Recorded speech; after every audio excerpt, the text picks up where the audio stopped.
वाचू शकता.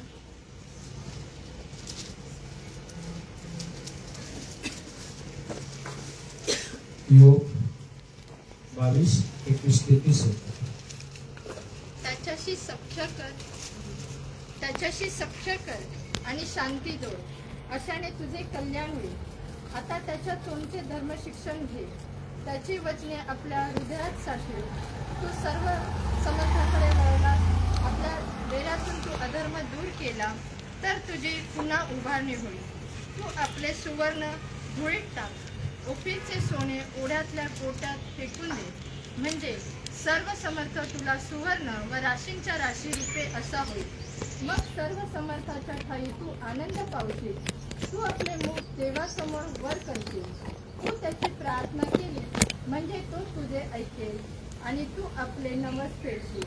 तू संकल्प केला तर तो सिद्धीत जाईल. तुझ्या मार्गावर प्रकाश पडेल.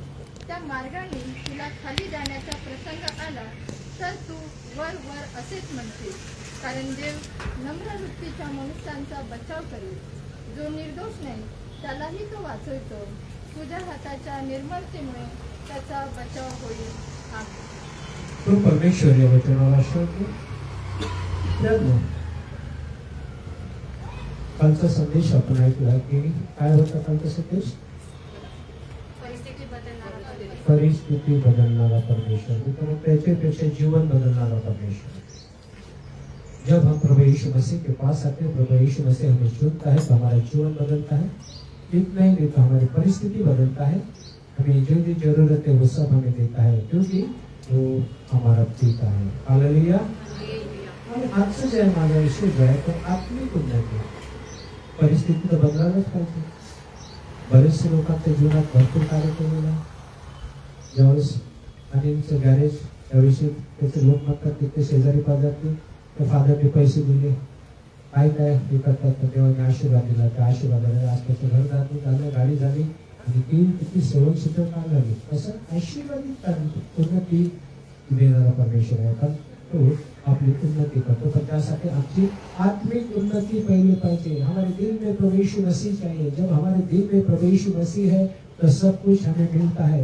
नहीं तो कितना भी प्रार्थना करो कुछ नहीं मिलता. क्यों नहीं मिलता? क्योंकि हमारा दिल दूसरे को कहीं कभी शैतान में ताबड़ है, इसलिए कोई मिलता नहीं. करके हमें हमेशा अपना दिल प्रभु के हाथ में देना चाहिए.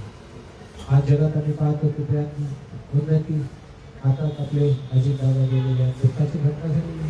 त्यांनी नाव कमवलं, पैसा कमवला, देश राज्याची सेवा केली, परंतु माणसाचं जीवन एक क्षण भोगवलं आहे. त्यांना सुद्धा माहीत नसेल की कधी मी बारामतीला पोहोचणार. पण अचानक काय होतं, म्हणजे आम्ही या जगात किती पैसा कमवला, किती पैसा कमवला, काय केलं, अर्थ आहे का? म्हणून आमची आत्मिक उन्नती जर असेल तर आम्ही ते घेऊन बरोबर जाऊ शकतो. इथली प्रॉपर्टी काहीच घेऊ जाऊ शकत नाही. त्यानं पैसा हा फक्त आमच्या उपभोगासाठी आहे, पण आत्मिक उन्नती आमच्या सार्वकालिक जीवनासाठी आहे. हालेलुया. आज आम्ही विचार करायला पाहिजे की आमची आत्मिक उन्नती आहे का? आम्ही मोहत आहोत का? आम्ही वाईट गोष्टीत आहोत का? आम्ही का बरं आज आमच्या जीवनात निराशा आहे? कारण परमेश्वराने आम्हाला निवडलं आहे, येशू ख्रिस्ताने आम्हाला निवडलेलं आहे. तर आमची आत्मिक उन्नती करण्यासाठी त्याने आम्हाला निवडून घेतलेलं आहे. काही कुटुंबातून एकच आहे. कालची साक्ष झाली होती त्या मुलीने आपल्या पप्पांसाठी प्रार्थना केली. त्या अटॅकमध्ये प्रभू येशू माझ्या बापाला तू सावध नवीन जीवन दे, ती प्रार्थना केली. त्या कुटुंबासाठी त्या मुलीची निवड केली. मग जर आमची एक कुटुंबातून निवड केली तर आम्ही सुद्धा इतरांसाठी काय होऊ आत्मिक उन्नती त्याची करू शकतो. म्हणून आज मी तुम्हाला सांगू इच्छितो की आजच्या जगात जीवनात मनुष्य फक्त आर्थिक दृष्ट्या उन्नती करण्याला मागे लागेल.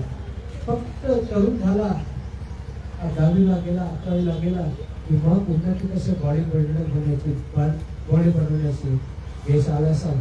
त्याला जर म्हटलं प्रार्थना करायचं नको आम्हाला जिमला जायचं, हो आम्ही जिम करून आमची बॉडी कमवतो. त्याचप्रमाणे आम्ही अंतःकरणामध्ये तरुणपणा जर प्रभू येशू ख्रिस्ताला जीवन देतो तर त्याला तो आशीर्वाद मिळतात. आणि ते आशीर्वाद मिळवण्यासाठी मित्रांनो आम्हाला आत्मिक उन्नती करायला पाहिजे. पैसा हा सर्वांना पाहिजे. पैसा आहे, देव देतो, परंतु त्यामध्ये आम्ही समाधानी असायला पाहिजे. जेवढं मिळतं त्याच्या समाधानी असलं तर अजून आशीर्वाद परमेश्वर आम्हाला देतो. आम्हाला कुठलीच कमतरता पडून देत नाही. तो सहाय्य करणारा परमेश्वर आहे. त्याचप्रमाणे मुलं 12वी नंतर काय करतात नाही का, मुलांना एकच वाटतं की आता कसे करून मी आता 12वी झाल्यानंतर IT होणार, काहीतरी कुठेतरी होणार, आता ते झाल्यानंतर मला फॉरेनला जायला मिळणार, मला बाहेर जायला मिळणार.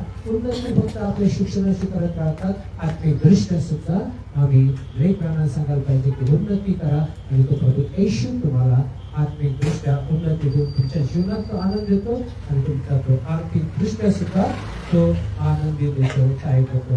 त्यांना आध्यात्मिक गोष्टीकडे वेळच नाही, आजकाल तरुणांना वेळच नाही. आत्मिकदृष्ट्या आम्हाला आत्मिकदृष्ट्या मोठं व्हायसाठी आहे. कारण येशूचं वचन आमच्या अंतःकरणात आहे, तर आम्हाला कसलीच कमतरता नाही. तो आम्हाला उपाशी ठेवते, तो आम्हाला घर दिलं, सर्व काही दिलं म्हणून आम्ही त्याचे उपकार मानायला पाहिजे. पण त्यांना परमेश्वराच्या सानिध्यात चालण्यास त्यांना आशीर्वाद, आत्मिक दोन्ही आशीर्वाद मिळतात. ज्यावेळेस आम्ही परमेश्वराच्या प्रवेश ख्रिस्ताच्या पावलावर पोहोचतो, त्याचा मार्गात चालतो, त्यावेळेस आमची आत्मिक उन्नती होते आणि आर्थिक सुद्धा उन्नती होते.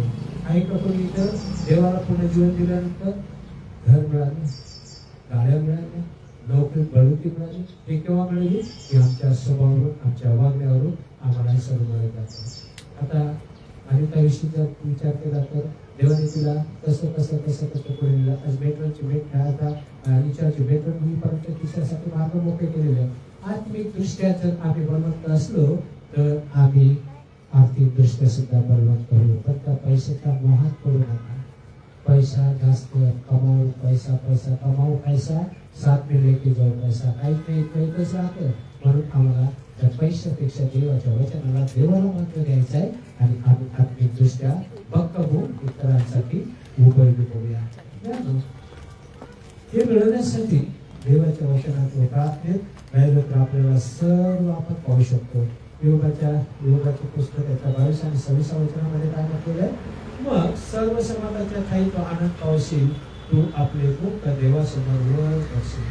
देवासमोर वर करताना कधी करणार, ज्यावेळेस आमच्या जीवनात आणि आत्मिकदृष्ट्या मोठे बलवान झालेला योग कोण होता, देवाचा सेवक होता. त्याला सर्व काय होतं, प्रॉपर्टी होतं, पैसा होता, देवाचा आशीर्वाद होता. आणि सैतानी ज्यावेळेस त्याला परीक्षा घ्यायला, जेव्हा सैतानाने त्याला परीक्षा घ्यायची तेव्हा सांगितलं की जा बिंदास, कारण तो कधीच मागं पुढे होणार नाही. आणि त्या परीक्षेमध्ये त्यांनी देवाला सोडलं नाही, त्यांनी ताठ मानाने देवाकडे पाहत राहिला. त्यामुळे जर आम्ही आत्मिकदृष्ट्या आमच्या जीवनात संकट आले, आमच्या जीवनात काय आलं, तर आम्ही वर पाहून देवाला हाक मारू शकतो की देवा तू मला निवडलं, तू मला दिलेलं आहे, तू मला सर्व देणार आहे. आम्ही हात वर मान करून चालू शकतो. ते जर आम्ही अपराधी असलो तर आम्ही आमची मान खाली राहणार. देवाच्या विरुद्ध जर वागत असलो तर आम्हाला खाली पाहूनच बोलावं लागणार. कारण देव सुद्धा म्हणतात की तुझ्यातले हे दोष प्रथम तू काढतात, त्यावेळेस तू माझ्याकडे मागू शकतो, पाहू शकतो. आणि तो त्याच्या पवित्र रक्ताने तो आम्हाला धुतो, तो सहाय्य करतो प्रयत्न. म्हणून आम्ही त्याच्या सानिध्यात असायला पाहिजे. त्याचप्रमाणे आपण पुढचं वचन पाहू की तू त्याची प्रार्थना केली म्हणजे तो तुझं ऐकेल आणि तू आपले नवस फळशील. तू त्याची प्रार्थना केली म्हणजे तुझे तो ऐकेल. केव्हा ऐकेल? मुलगा जर आज्ञाधारक असला तर बाप नेहमी आपल्या लेकराची इच्छा पूर्ण करतो. हो बेटा तुला देणार, आज त्या उद्या देणार. तो जगी बाप आहे. आमचा स्वर्गीय बाप काय म्हणतो, मी तुला दिलेलं आहे, तुला देत आहे, अजून देणार. तो बाप तर केव्हा योग्य तेच माग, मी तुला आकाश कपाट उघडून आशीर्वाद देतो आणि दिलेला आहे त्याला. त्यासाठी आम्ही मागताना सुद्धा देवाला घेऊनच मागायला पाहिजे की बाबा तू दे, मला देणार आहेस, त्याचा उपयोग तुझ्या कार्यासाठी, तुझ्या माझ्या कुटुंबासाठी होत्या. आणि परमेश्वर तो देत राहतो. त्याच्यानंतर 27 वचन पाहतो, तुझे संकल्प तू संकल्प केला तर ते सिद्धीत जातील, तुझ्या मार्गात प्रकाश पडेल. आमचे संकल्प कसे होतं, तुझ्या आयुष्याचं आपलं बांधकाम करायचं होतं, प्रार्थना करत होतो की देवा पैसा तो थोडा कसं काय करायचं, बांधणीपासून आणि देवाचे मागितलं देवाने पूर्वक आहे. माझं गरज आहे, भरपूर गरज आहे, पण देव तो पूर्ण करणार आहे. आमची जे काही संकल्प आहे, जे काही मागण्या आहेत, परमेश्वराला मान्य असल्या तर त्या पूर्ण करतोच, तो देतोच. आणि त्यासाठी प्रभू येशू ख्रिस्त आम्हाला त्यांनी निवडलेला आहे. हालेलुया.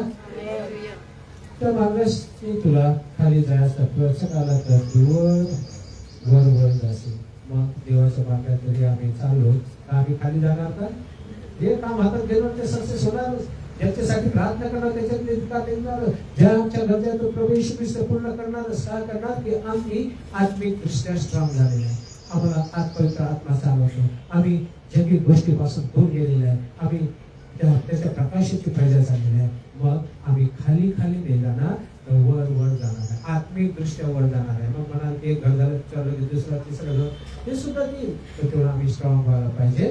तो देव देतच आहे. त्याच्याबद्दल प्रभूच्या नावाला धन्यवाद प्रियांनो. आणि त्याचप्रमाणे पाहतो की 26 वचन या ठिकाणी त्यांनी सांगितलेलं आहे की तू प्रार्थना करतो तेव्हा प्रार्थना करत राहायला पाहिजे. आम्ही चर्चला सुद्धा जायला पाहिजे. किती आनंद वाटतो की आज आमचा जेव्हा विषय होता लोक बसतील की नाही, घेतील की नाही. रविवार म्हटलं की प्रभू म्हणजे नाही, आम्ही केलेल्या महिन्याभर पापाची क्षमा होतो, धुतला जातो का जो महिनाभर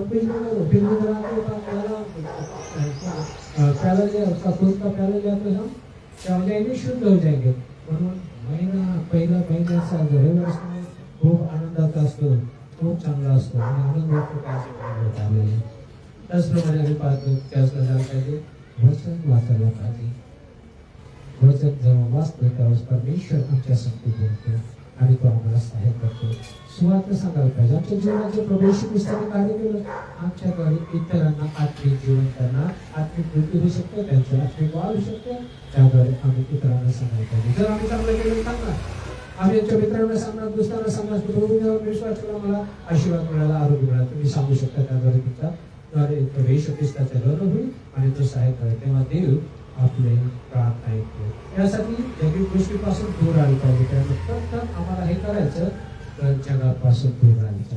व्यसन आहे, दारूचं व्यसन आहे, शिवीगाळ आहे, जे काही वाईट चालीरीती आहे, पैसा, यापासून आम्ही जर दूर राहू त्यावेळेस आम्ही सुख आणि एकदम बरोबरे त्याची सुवार्ता सांगू शकतो आणि मग सांगू शकतो की देवाने माझ्या जीवनाची कार्य केलेलं आहे. हालेलुया. आणि परमेश्वर तो सर्व पूर्ण करतो. त्याचप्रमाणे जैविक संपत्ती, धन, वस्तू, गाडी, घर याचे रक्षण करण्यापेक्षा आपल्या अंतःकरणाचे रक्षण कर. देवाने आम्हाला सांगितलं घर बांधलेलं आहे, त्याला किती आहे 90 वर्षापर्यंत गॅरंटी आहे. 90 वर्षानंतर तो पाडावं लागणार. त्याला शेवटी तो विटामातीचा स्टे आहे. परंतु जे अंतःकरण आहे त्या घरापेक्षा अंतःकरणाचं रक्षण कर. आणि अंतःकरण जे आहे ते अंतःकरणामध्ये प्रभू येशू ख्रिस्त यायला तयार आहे. आणि त्यासाठी आम्हाला जगी गोष्टीपेक्षा आमच्या अंतःकरणाचा आम्हाला सांभाळ करायला पाहिजे. अंतःकरण आमचं इकडे तिकडे जायला नको. आणि वाईट गोष्टी आमच्या मनामध्ये नको, वाईट विचार आमच्या मनामध्ये नको, वाईट व्यसन नको. तर देवाला आम्ही अंतःकरण द्यायला पाहिजे. त्याद्वारे आमच्या जीवनात आशीर्वाद आहे. आत्मिक उन्नतीसाठी देवाची स्तुती गीत गाऊन करायला पाहिजे. आणि जेव्हा आम्ही गीत गाऊन देवाचं आत्मिक उन्नती होण्यासाठी जेव्हा आम्ही उभं राहतो त्यावेळेस काही तोंडच उघडत नाही. तू बरेच वेळ पाहिलं की तुझं बंदच असतं. काहीचं उघडतं तर थोडंच उघडतं. काय नाही देवाचा गौरव स्तुती गीत गाऊन करायला पाहिजे ना. शिव्या देताना मग काही नाही, हा मोठं होतं तो. परंतु देवाची स्तुती करताना एकदम कमी होतं. का होतं? आणि त्यासाठी आम्हाला जर पाहिजे तर ते आमची उन्नती होण्यासाठी आम्ही आनंदाने गीत गायला पाहिजे. यशायाचा 24 अध्याय 14 वचन. यशाया 24 अध्याय आणि 14 वचन नंतर 15. उच्च स्वराने गजर करतील. परमेश्वराच्या प्रभावास्तव समुद्रावरून गजर करतील. उच्च स्वराने गजर करतील. उच्च स्वर म्हणजे ज्याने आमचा आवाज भेसूर असला ना त्याला तो मान्य आहे. तो असा काही कोकिळासारखा आवाज पाहिजे असं काही. तो जेव्हा आम्ही गोप्य शब्दाने बोलतो ना त्याला आनंद होतो. तो म्हणतो की माझं हे तो आज माझा गौरव करत आहे, स्तुती करत आहे. त्यासाठी आम्ही मन मोकळ्यापणा देवाचं गीत गायला पाहिजे आणि ते गौरव करायला पाहिजे. मग ते कुठं करायचं? आम्ही परमेश्वराच्या भवनात समुद्रावर गजर करतील.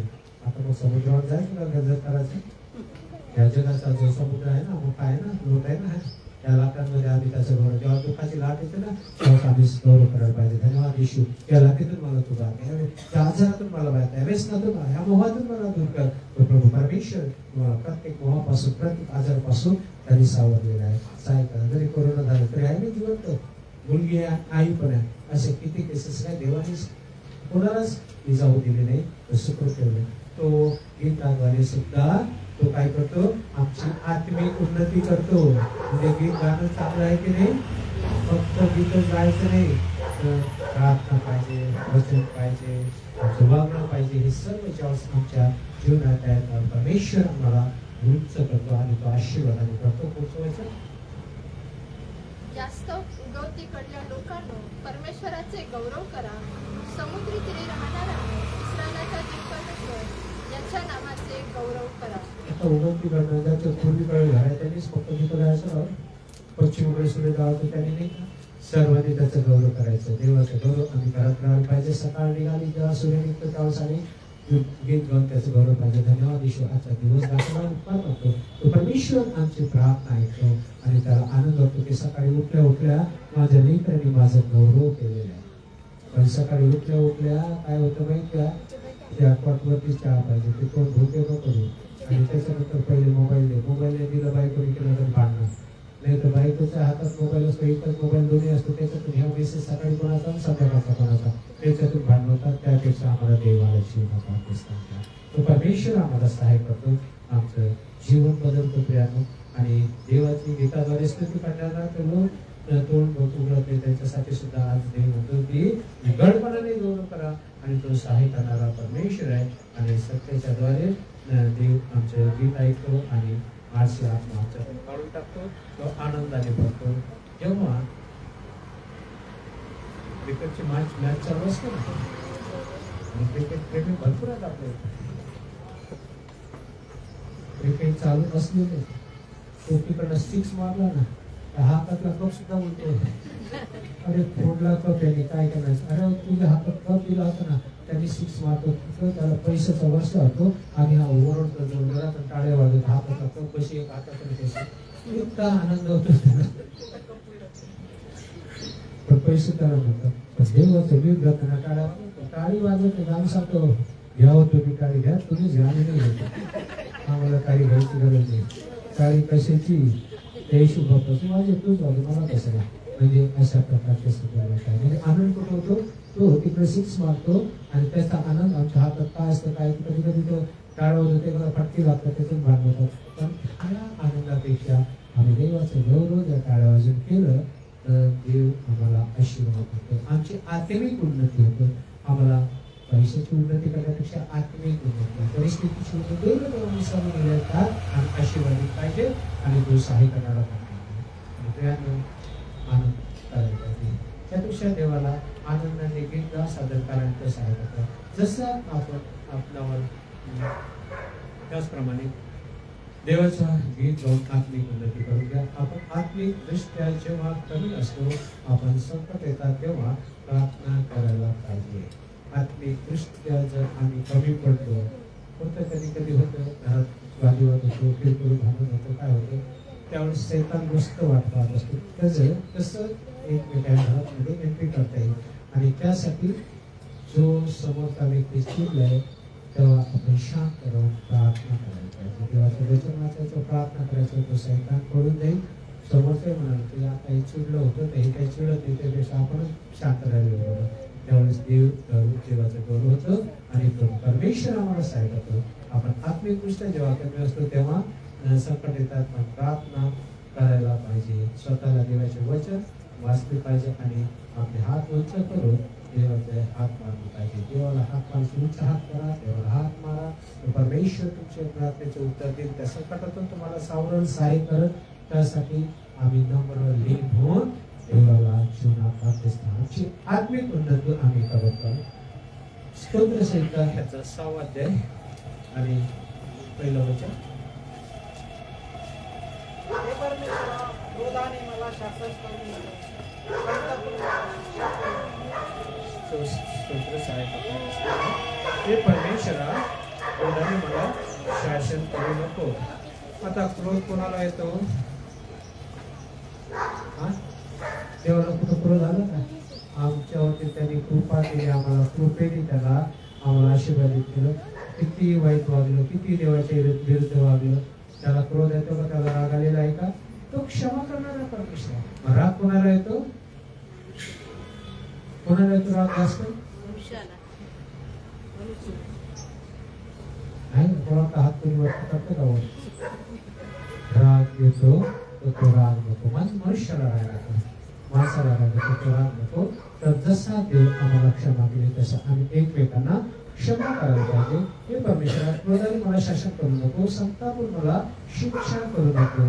तो परमेश्वर आम्हाला शिक्षा करते आणि आम्हाला त्या शिक्षेपासून, तपापापासून, शापापासून, सर्व अनितीपासून त्याने सोडवण्यासाठी तो आलेला त्याच्या रक्ताचं सामर्थ्य महान आहे त्याने. म्हणून आम्ही सुद्धा आमचा राग थांबवायला पाहिजे, आमचा राग आम्ही कमी करायला पाहिजे. राग येणं मनुष्याचा स्वभाव आहे, परंतु तो राग एवढाही नको की त्या रागाद्वारे कुटुंबाचे कुटुंब उद्ध्वस्त होतात. मग तो राग आणतो. ते परमेश्वरा मी गळून गेलाय म्हणून माझ्यावर दया कर, माझे हाडे खणतात आहे. आता गळून केव्हा जातो? ज्यावेळेस सर्व जवळचं निघून जातं, पैसा आणला निघून जातो, नोकरी निघून जाते आणि मग देवाच्या इच्छेविरुद्ध वागल्यानंतर हे संकट येतात. तेव्हा तो खतपण होतं की मी आता काय करू? त्यावेळेस परमेश्वर म्हणतो तू प्रार्थना कर, मी तुला त्या परिस्थितीमध्ये सुद्धा मी तुला उचलून धरणार, मी तुला सहाय्य करणार. आणि तो सहाय्य करणारा परमेश्वर आहे. माझा जीव अगदी घाबरला आहे की परमेश्वर आहे कोठोर चालणार का? कोठोर चालणार देवाला विचारतो या ठिकाणी आहे कोठोर चालणार की जोपर्यंत आमच्या जीवनात प्रवेश ख्रिस्त नाही, जोपर्यंत आमच्या अंतःकरणामध्ये पवित्र आत्मा नाही, तोपर्यंत हा शैतान आम्हाला घाबरवण्याचा प्रयत्न करणार, तो आम्हाला गळपण आणण्याचा प्रयत्न करणार. मग परमेश्वरापासून दूर न जाता त्या ईश्वर सगळं विश्वास ठेवा जवळ या आणि तो परमेश्वराला प्रवेश ख्रिस्ताला मागा. हे संकट आमच्या जीवनातून निघून जातात आणि तो सहाय्य करतात. हे परमेश्वरा माझ्याकडे वळ, माझा जीव वाचव. आता देवानी वळायला पाहिजे की आम्ही वळायला पाहिजे? आम्ही पडलो होतो, गटात येत होतो, वाईट होतो, व्यसनात होतो, वाईट होतो, तर देवाच्या कडेला त्याने आम्हाला काढलं, त्या दलदलीतून बाहेर आम्हाला त्यांनी लायक बनवलं ना. आता आम्ही जर चुकलो तर आम्ही त्याच्याकडे वळायला पाहिजे, प्रार्थना करायला पाहिजे, पश्चाताप करायला पाहिजे. आणि अधोलोकातून तुझे उपकार स्मरण कोण करणार? आणि अधोलोकातून उपकार स्मरण करण्यासाठी सुद्धा देवाने त्या ठिकाणी योजना केलेली होती. आज मला सांगू द्या की जर आम्ही चुकत आहोत तर आम्ही वळायला पाहिजे, नंबर व्हायला पाहिजे, प्रार्थना करायला पाहिजे. प्रभूची जर माझ्यामध्ये काही कमतरता असेल तर ते तू काढून टाक आणि मला तू शुद्ध कर. तो प्रभू येशू ख्रिस्त आम्हाला त्याच्या पवित्र रक्ताने धुवायला, शुद्ध करायला तयार आहे. जर आमचे पाप लाखेसारखे लाभ असले तरी तो रक्तासारखे शुद्ध करतो. जरी आपण आत्मिकदृष्ट्या डुबले आहात तरी देवावर विश्वास ठेवून आत्मिक उन्नती करणारा देव तयार आहे. आजही तो तयार आहे, आमच्या पापाची क्षमा करायला तयार आहे. तो आजही आम्हाला म्हणतो की माझ्या मुला, माझ्या मुली, तू माझ्यापासून बहकलेला आहे, दूर गेलेला आहे, तरी मी आज त्या सर्व अपराधांची तुला क्षमा करतो आणि नम्र हो, लीन हो, पश्चाताप कर आणि मी तुला सर्व संकटातून सोडवायला तयार आहे. खरं तर वचनाप्रमाणे आज आमचे आचरण असायला पाहिजे आणि आचरण जर आहे वचनाप्रमाणे तर आमच्या जीवनात आत्मिकदृष्ट्या आमची वाढ आहे. प्रेम खरोखर वचनाप्रमाणे आज आपण पाहत आहोत प्रेम कमी झालेले आहे का जगामध्ये? प्रेम कालच एक बातमी वाचली, एका मुलाने बापाला मारून टाकलं. बापाला मारण्यामध्ये काही नाही, राहिलंच नाही. आजकाल प्रेमच राहिलं नाही. आजकाल काय झालेलं आहे? उत्सुक मारामारी, प्रेम घेतलेलं, हत्या करणं, काही किरकोळ झालेलं आहे. त्यानं आम्ही पाहतो की राष्ट्रावरती उठत नाही. आज आम्ही काय किती महागाई वाढत चालली, काय झालेली आहे ते सगळी विधाचे प्रश्न काय, दुष्काळ पडत आहे. देवानी देवाच्या लोकांचा छळ चालू आहे, शोधचे लक्षण. कारण वचनाचा दुष्काळ पडणार आहे आणि तो काही राज्यामध्ये वचन वाचायला सुद्धा संधी नाही. प्रयत्न ते वचन मिळत नाही, बायबल मिळत नाही. आम्हाला आज ते मिळतं, आम्ही वाचायला पाहिजे, आम्ही सेवन करायला पाहिजे, आम्ही आत्मिकदृष्ट्या बलवान व्हायला पाहिजे. अशा वेळी आपण आपले लक्ष देवाकडे लावायला पाहिजे आणि आपले डोके खाली न करता देवापुढे वर करायला पाहिजे. आमचे डोकं कसं पाहिजे? वर असायला पाहिजे. वृक्ष वर्तमानाचा 21 अध्याय आणि या ठिकाणी 28 वचन सांगतं या गोष्टीच आरंभ होऊन लागलेला तेव्हा सर्व उभे राहा आणि आपली डोकी वर करा, कारण तुमच्या मुक्ती समय जवळ आलेला आहे. प्रेम देवाने या ठिकाणी आम्हाला चेतावणी दिलेली आहे की आता सरळ उभे राहा, वर डोकं करा. आता आम्ही जर आत्मिकदृष्ट्या बलवान असलो तर आम्ही वर डोकं करून बोलू शकणार की हो प्रभू, आज हे संकट आलेल्या संकटातून आम्हाला तू सावरणार आहे, तू सहाय्य करणार आहे आणि तो जसं आम्हाला वर डोकं करून प्रार्थना करण्यासाठी उभं केलेलं आहे तसं इतरांसाठी आम्ही त्यांची तयारी करायला पाहिजे. ती तयारी कशी करणार?